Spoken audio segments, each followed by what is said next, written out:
ஹோமாகம தனியார் பல்கலைக்கழக மாணவரின் மரணம் குறித்து வெளியாகும் திடுக்கிடும் தகவல்.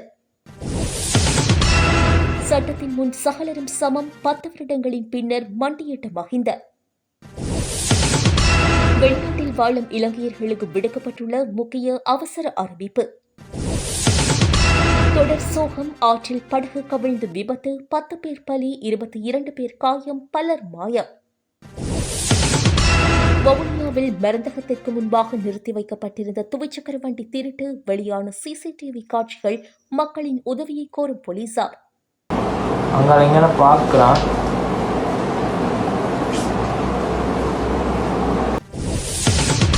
அரசாங்கத்தை கவிழ்க்க யாரும் தேவையில்லை, 159 பேரும் சேர்ந்து அதனை செய்வார்கள், முக்கிய அமைச்சர் காட்டம்.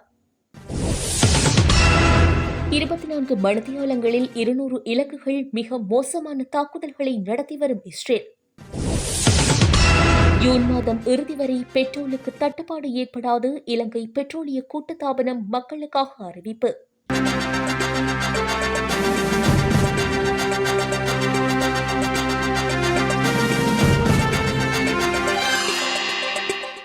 வெள்ளவாயா நகரப் பகுதியில் அனுமதி பெறாமல் இயங்கி வந்த தற்காலிக வியாபார நிலையங்களை அகற்றும் நடவடிக்கையில் வெள்ளவாயா பிரதேச சபையின் அதிகாரிகள் நேற்றைய தினம் ஈடுபட்டனர். நகரத்தை சுத்தமாகவும் ஒழுங்கமைக்கப்பட்ட முறையிலும் வைத்திருக்கும் நோக்கில் இந்த நடவடிக்கை மேற்கொள்ளப்பட்டது. நகரத்தின் போக்குவரத்து நெரிசலை குறைக்கவும் முறையான வியாபார நடவடிக்கைகளை ஊக்குவிக்கவும் இந்த நடவடிக்கை எடுக்கப்பட்டுள்ளதாக தெரிவிக்கப்பட்டுள்ளது. இந்நிலையில் மட்பாண்ட பொருட்களை விற்பனை செய்த குடும்பத்தினரை அதனை அகற்றுமாறு எச்சரித்த நிலையில் பிள்ளைகளுக்கு உணவளிக்க வியாபாரம் செய்வது ஒரு குற்றமா? வியாபாரம் செய்ய விடுங்கள், இல்லையில் 5000 ரூபாய் பணத்தை தாருங்கள், நான் போதைப் பொருட்களை விற்க செல்கின்றேன் என அந்த பெண் அதிகாரிகளிடம் மிகவும் கடுமையான வாய்த்தர்க்கத்தில் ஈடுபட்டுள்ளார். முன்னாள் பிரதமர் மஹிந்த ராஜபக்ஷ தனது சொத்து மற்றும் கடன்கள் தொடர்பான பிரமாண பத்திரம் உள்ளிட்ட விவரங்களை லஞ்சம் மற்றும் ஊழல் ஒழிப்பு ஆணைக்குழுவில் சமர்ப்பித்துள்ளார்.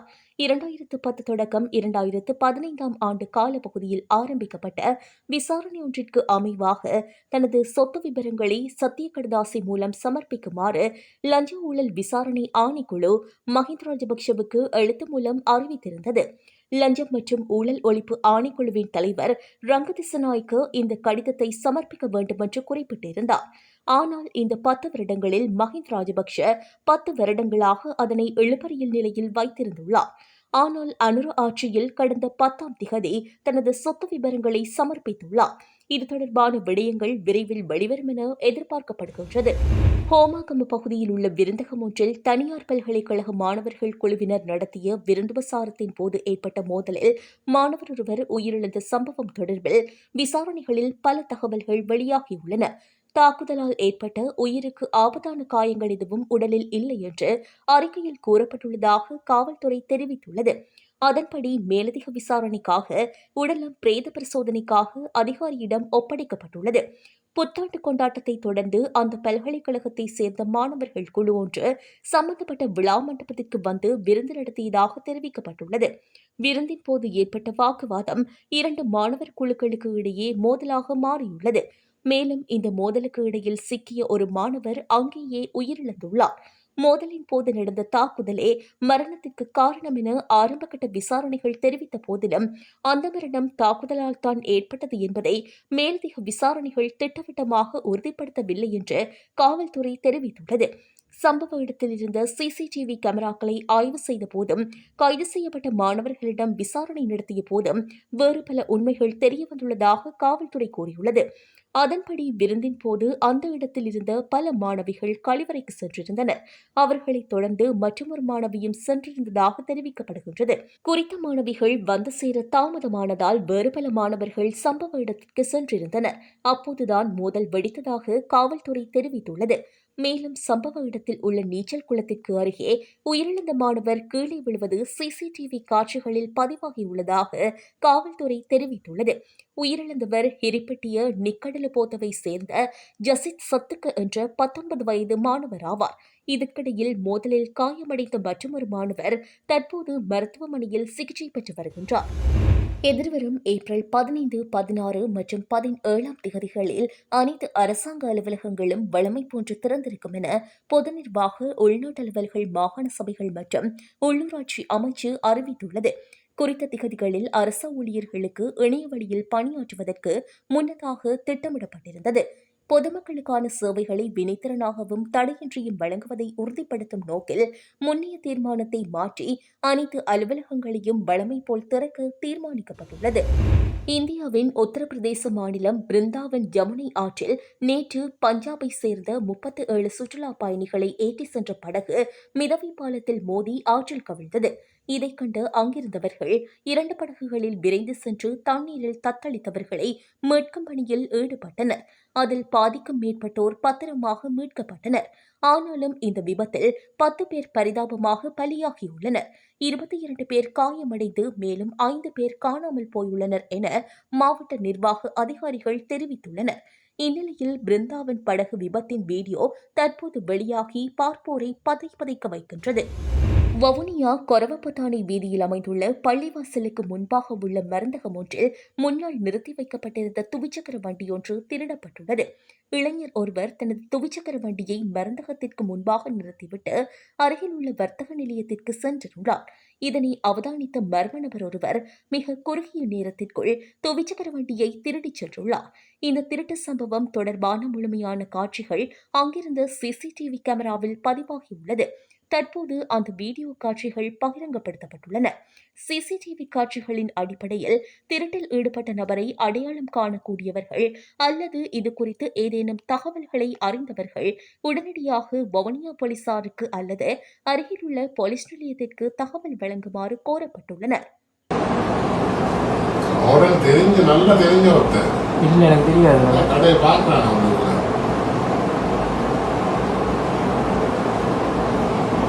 அங்கே பார்க்குறான். சித்திரை புத்தாண்டிற்கு இன்னும் 2 நாட்களே உள்ள நிலையில் நாடளாவிய ரீதியில் மக்கள் புத்தாண்டு கொண்டாட்டங்களுக்காக தயாராகி வருகின்றனர். புத்தாண்டை முன்னிட்டு தமது சொந்த ஊர்களுக்கு செல்லும் மக்களால் பிரதான போக்குவரத்து நிலையங்கள் தற்போது நிரம்பி வழிகின்றன.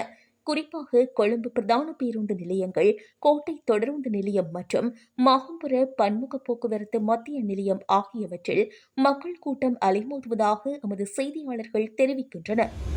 எரிபொருள் விநியோகம் தடையின்றி முன்னெடுக்கப்படும் எனவும் போதிய அளவு கையிருப்பு உள்ளதாகவும் இலங்கை கனிம எண்ணெய் கூட்டுத்தாபனத்தின் தலைவர் DG ராஜகருணா விளக்கமளித்துள்ளார். விசேட ஊடக சந்திப்பொன்றில் கலந்து கொண்டு அவர் இதனை குறிப்பிட்டுள்ளார். 92 மற்றும் 95 ரக பெட்ரோல் வகைகளுக்கு ஜூன் மாதம் இறுதி வரை தட்டுப்பாடு ஏற்படாது எனவும் உறுதிப்படுத்தப்பட்ட இறக்குமதி கப்பல்களின் அடிப்படையில் மே மாதம் இறுதி வரை போதுமான டீசல் கையிருப்பில் உள்ளதாகவும் தெரிவித்துள்ளார். அத்துடன் சுத்திகரிக்கப்பட்ட எரிபொருளை ஏற்றிய 12 கப்பல்கள் ஏப்ரல் மாதத்திற்குள் இலங்கையை வந்தடைய அட்டவணைப்படுத்தப்பட்டுள்ளன. 30,000 மெட்ரிக் டன் உலை எண்ணெய் ஏற்றிய கப்பல் ஒன்று எதிர்வரும் 13ஆம் திகதி நாட்டை வந்தடைய உள்ளது. இதன் காரணமாக மின்சார தடையை நடைமுறைப்படுத்த வேண்டிய அவசியம் ஏற்படாது என அவர் குறிப்பிட்டுள்ளார். இதேவேளை போதிய அளவு கையிருப்பு உள்ளமையினால் பெட்ரோல் வாகனங்களுக்கான QR முறையிலான எரிபொருள் ஒதுக்கீடு எதிர்வரும் 18ஆம் திகதி வரை தற்காலிகமாக இடைநிறுத்தப்பட்டுள்ளது. இருப்பினும் வாகன இலக்கத்தகட்டின் இரட்டை ஒற்றை இலக்க முறைமை தொடர்ந்து நடைமுறையில் இருக்கும் எனவும் குறிப்பிட்டுள்ளார். பொதுமக்கள் தேவையற்ற அச்சம் கொள்ள தேவையில்லை எனவும் எரிபொருள் விநியோகத்தை சீராக முன்னெடுக்க தேவையான நடவடிக்கைகள் எடுக்கப்பட்டுள்ளதாகவும் காவல்துறை மற்றும் சம்பந்தப்பட்ட தரப்பினரின் ஒத்துழைப்போடு விநியோகங்கள் கண்காணிக்கப்படும் என்றும் தெரிவிக்கப்பட்டுள்ளது. அரசியல் கட்சிகளும் அரசியல்வாதிகளும் அதிகாரத்தை கைப்பற்றுவதற்காக தொடர்ச்சியாக பொய்களை கூறி வருவதன் காரணமாகவே இலங்கையின் பொருளாதாரம் நேற்று பாரிய வீழ்ச்சியை சந்தித்துள்ளது என்று ஐக்கிய தேசிய கட்சியின் தவிசாளரும் முன்னாள் அமைச்சருமான வஜ்ர அபிவர்த்தன தெரிவித்துள்ளார். தேசிய மக்கள் சக்தி அரசும் அதே பொய் பிரச்சாரங்களை தொடர்வதால் ரணில் விக்ரமசிங்க ஒப்படைத்த பொருளாதாரம் இன்று அழிவின் விளிம்பில் உள்ளது என்றும் அவர் சாடியுள்ளார்.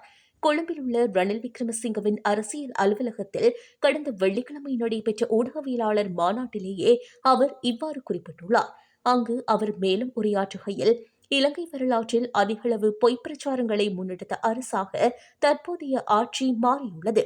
கடந்த 78 வருட கால வரலாற்றில் நாட்டை நிர்வகித்த கட்சிகள் சில பணிகளை செய்திருந்தாலும் தனிப்பட்ட பதவி ஆசைகளுக்காக மக்களை ஏமாற்றி பொருளாதாரத்தை சீர்குலைத்துள்ளனர். இனியாவது பொய் சொல்வதை நிறுத்துவதே இவர்கள் நாட்டுக்கு செய்யும் மிகப்பெரிய உதவியாகும். கடந்த காலங்களில் ரணில் விக்ரமசிங்க ஆட்சியை பொறுப்பேற்ற போதெல்லாம் முறையான இலக்குகளுடனேயே செயற்பட்டுள்ளார். நெருக்கடியான காலகட்டத்திலும் கூட எரிபொருள் விலைகள் மக்களால் தாங்கிக் கொள்ளக்கூடிய வகையில் முகாமித்துவம் செய்யப்பட்டன. ஆனால் இன்று அந்த நிலைமை தலைகீழாக மாறியுள்ளது. தற்போதைய அரசின் கீழ் அத்தியாவசிய பொருட்களின் விலைகள் எந்தவித கட்டுப்பாடுமின்றி உயர்ந்து செல்கின்றன. கடந்த 2024 செப்டம்பரில் ரணில் விக்ரமசிங்க நாட்டை ஒப்படைக்கும் போது 344 ரூபாவாக இருந்த 1 லிட்டர் பெட்ரோல் இன்று 398 ரூபாவாகவும் 2892 ரூபாவாக இருந்த எரிவாயுவின் விலை 4765 ரூபாவாகவும் விண்ணை முட்டும் அளவுக்கு உயர்ந்துள்ளது.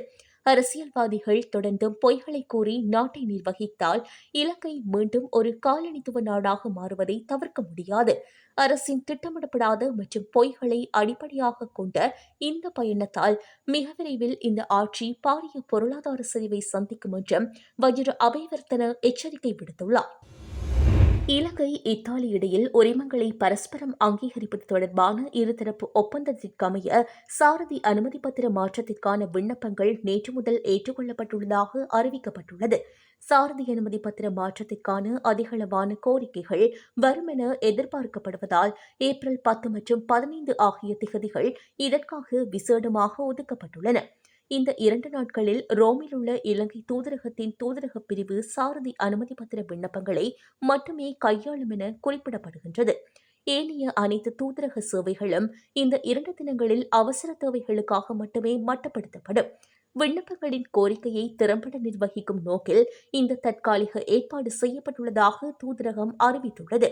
ஏப்ரல் 15ஆம் தேதிக்கு பிறகு வழமையான நடைமுறைகள் தொடரும் என்பதால் மக்கள் இதற்கு ஒத்துழைப்பு வழங்குமாறு கோரப்பட்டுள்ளது. இத்தாலியில் வசிக்கும் இலங்கையர்கள் இந்த சந்தர்ப்பத்தை பயன்படுத்தி தங்கள் அனுமதி பத்திரங்களை மாற்றிக்கொள்ள முடியும் என தூதரகம் அறிவித்துள்ளது. எதிர்வரும் மாதங்களில் இலங்கையில் உணவுப் பொருட்களின் விலைகளும் கணிசமாக உயரக்கூடும் என ஆசிய அபிவிருத்தி வங்கி எச்சரித்துள்ளது. மத்திய கிழக்கு பிராந்தியத்தில் நிலவும் போர் சூழல் காரணமாக உரங்களின் விலை அதிகரித்துள்ள நிலையில் இந்த எச்சரிக்கை விடுக்கப்பட்டுள்ளது. இதேவேளை கடந்த காலங்களில் 5% இருந்த இலங்கையின் பொருளாதார வளர்ச்சி வீதம் தற்போது 4% குறைந்துள்ளதாகவும் சுட்டிக்காட்டப்பட்டுள்ளது. இதுகுறித்து கொழும்பில் நடைபெற்ற ஊடகவியலாளர் சந்திப்பில் ஆசிய அபிவிருத்தி வங்கியின் இலங்கைக்கான சிரேஷ்ட பொருளாதார நிபுணர் லிலியா அலெக்சாண்டியன் கருத்து தெரிவிக்கையில், கடந்த ஆண்டு பணவீக்கம் மறைப்பெறுமதியில் இருந்தது. எனினும் இந்த ஆண்டு அது 5.2% வரை அதிகரிக்கும். இது மின்சாரம் மற்றும் எரிபொருள் விலைகளில் தாக்கத்தை ஏற்படுத்தும் என்பதோடு அடுத்த ஆண்டு மீண்டும் 4% குறையும். தற்போது உரங்களின் விலை சுமார் 50% அதிகரித்துள்ளது. இதன் தாக்கம் இலங்கையின் விவசாய துறையில் எதிரொலிக்கும் என்பதோடு உணவுப் பொருட்களின் விலை உயர்வதற்கும் இது ஒரு பாரிய சவாலாக அமையும். உரவிலை மற்றும் மின்சார கட்டணம் உயரும் என்பதால் அத்தியாவசிய நிவாரணங்கள் தேவைப்படுவோருக்கு அதனை வழங்குவதில் அரசாங்கம் கவனம் செலுத்த வேண்டும். மேலும் மார்ச் மாதத்தில் இலங்கைக்கு வருகை தந்த சுற்றுலா பயணிகளின் எண்ணிக்கை சுமார் 20% குறைந்துள்ளதாக ஆசிய அபிவிருத்தி வங்கியின் பிரதான பொருளாதார அதிகாரி லக்ஷ்மி பெர்னாண்டோ தெரிவித்துள்ளார். மத்திய கிழக்கிலிருந்து பெருமளவான சுற்றுலா பயணிகள் வராமல் போனால் வளைகுடா பிராந்திய வான்பரப்பை பயன்படுத்தி இலங்கை வரும் பயணிகளின் எண்ணிக்கையில் வீழ்ச்சி ஏற்படும். இதன் தாக்கம் எதிர்வரும் மாதங்களில் உணரப்படும் எனவும் தெரிவித்துள்ளார். இஸ்லாமாபாத்தில் அமெரிக்கா மற்றும் ஈரான் நாடுகளுக்கு இடையே நேரடி பேச்சுவார்த்தைகள் இடம்பெற்று வரும் அதே வேளையில் லெபனானில் ஹெஸ்புல்லா அமைப்பினரை இலக்கு வைத்து இஸ்ரேல் தனது தாக்குதல்களை தீவிரப்படுத்தியுள்ளது. கடந்த 24 மணித்தியாலங்களில் மட்டும் லெபனானில் உள்ள சுமார் 200 ஹெஸ்புல்லா இலக்குகள் மீது தாக்குதல் நடத்தியுள்ளதாக இஸ்ரேலிய பாதுகாப்பு படை உத்தியோகபூர்வமாக அறிவித்துள்ளது. லெபனானின் தெற்கு பகுதியில் தரைவழி தாக்குதலில் ஈடுபட்டுள்ள ராணுவத்தினருக்கு ஆதரவாக இந்த வான்வழி தாக்குதல்கள் முன்னெடுக்கப்பட்டு வருகின்றன. குறிப்பாக இஸ்ரேல் மீது ஏவுகணை தாக்குதல்களை நடத்துவதற்காக பயன்படுத்தப்படும் ஏவுதளங்களை அழிப்பதே இந்த நடவடிக்கையின் முக்கிய நோக்கம் என இஸ்ரேல் தெரிவித்துள்ளது. இதேவேளை தெற்கு லெபனானில் நடத்தப்பட்ட இந்த தாக்குதல்களில் 6 பேர் கொல்லப்பட்டுள்ளதாகவும் மேலும் 5 பேர் காயமடைந்துள்ளதாகவும் லெபனான் சுகாதார அமைச்சு உறுதிப்படுத்தியுள்ளது. மறுபுறம் இஸ்ரேலின் வடக்கு பகுதியான மேல்கலிலி பிராந்தியத்தில் அடையாளம் தெரியாத விமானம் ஒன்று அத்துமீறி நுழைந்துள்ளதாக இஸ்ரேல் எச்சரிக்கை விடுத்துள்ளது. இந்த பதற்றமான சூழலில் ஈரானுடனான பேச்சுவார்த்தைகள் ஒருபுறம் நடந்தாலும் லெபனான் எல்லைப் பகுதியில் போர் முகங்கள் இன்னும் விலகவில்லை என்பது குறிப்பிடத்தக்கது. இதுபோன்ற செய்திகளை தெரிந்து கொள்ள யாழ் டிவி நியூஸ் சேனலை சப்ஸ்கிரைப் செய்து அருகே இருக்கிற பெல் பட்டனையும் கிளிக் செய்து கொள்ளுங்க. மேலும் இதுபோன்ற செய்திகளை உடனுக்குடன் தெரிந்து கொள்ள யாழ்டிவி.com எனும் இணையதளத்தின் வாயிலாக எங்களோடு இணைத்துக் கொள்ளுங்கள்.